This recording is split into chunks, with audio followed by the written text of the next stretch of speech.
ভাই প্রত্যেকটা দেশের একটা নির্দিষ্ট আইন কানুন থাকে আর দোষীকে মানে যারা দোষ করে তাদেরকে শাস্তি দেয় আইন বা কানুন, পুলিশ প্রশাসন এরা।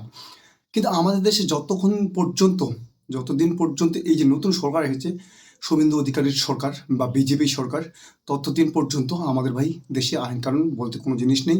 আর সবকিছু উঠে গেছে ভাই, টোটালটাই উঠে গেছে। কারণ এখন সমস্ত কাজ করছে এই বিজেপির যত সব সাধারণ মানুষ, এদেরকে বলবো না আমি, বিজেপির যত সব ছোট ছোট চটি, ছোট ছোট যারা পাতি নেতা, হ্যাঁ তারাই হয়তো বা এখনকার দিনে এইগুলো কাজ করছে।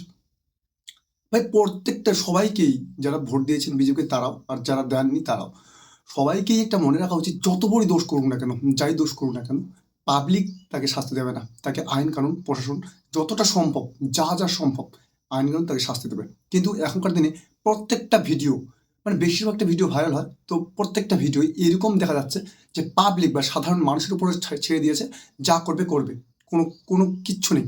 এই আইন কানুন শাসন কোনো কিছু নেই, কোনো কিছু কেউ মানছে না, ডাইরেক্ট তাকে শাস্তি দিয়ে দিচ্ছে, যা খুশি তাই করছে, কোনো কিছুতে বাধাবিঘ্ন নেই।